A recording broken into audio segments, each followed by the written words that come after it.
તો આજે આપણી સાથે દેવસિંહભાઈ છે, પાર્વતીબેન પટોળાવાળા, જેમની આપણે રીલ બનાવી શોરૂમ કરતાં 50% ભાવની અંદર વડોદરા શહેરની અંદર પોતે કારીગર છે, પટોળા બનાવીને વડોદરા શહેરની અંદર વેચી રહ્યા છે.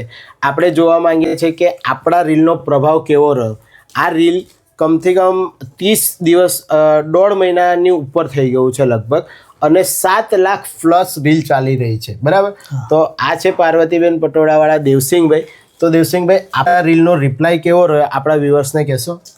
તમારા રીલનો રિપ્લાય એવો રહ્યો છે કે અત્યાર સુધીમાં લગભગ મારા 1.5 વર્ષ થઈ ગયું અહીંયા બરોડામાં. હું વેચતો હતો, કોઈ ક્લાયન્ટ આવતા ક્યારે, બરાબર. પણ જ્યાર પછી મેં તમારો રીલ્સ જે તમે બનાવી અને ઇન્સ્ટા પર ચડાવી તમે, એ પછી તો ક્લાયન્ટોમાં કંઈ જોવા જેવું નથી. બરાબર છે. તો ડેલી ક્લાયન્ટો આયા જ રાખે. બરાબર છે. એમાં કોઈ જ તકલીફ નથી. તમારું કામ એટલું સરસ છે કે વાત ના થાય. અચ્છા, મારું કામ તો સરસ છે, વાત તમારી સાચી. આપણી પાસે પટોળા શું રેન્જથી શું રેન્જ સુધીના છે?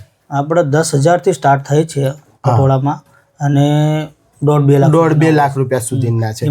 એટલે એમાં એક પ્રશ્ન મારો એવો છે કે આપણી પાસે લોકલ પબ્લિક જ આવી કે વીઆઈપી લોકો પણ આયા કે કેવી રીતે? વીઆઈપી લોકો આયા, મુંબઈથી ક્લાયન્ટ આયા, વીઆઈપી પુણેથી આયા. પુણે હું પોતે દેવા ગયો હતો. આપવા ગયા હતા? પોતે આપવા ગયો. શું વાત છે! આપણી રીલ્સ થી? હા, તમારી રીલ્સ થી. એટલે આ બધા ક્લાયન્ટો બહુ સારા એવા મળ્યા છે, અને વીવીઆઈપી મળ્યા આપણને ક્લાયન્ટ. બરાબર છે.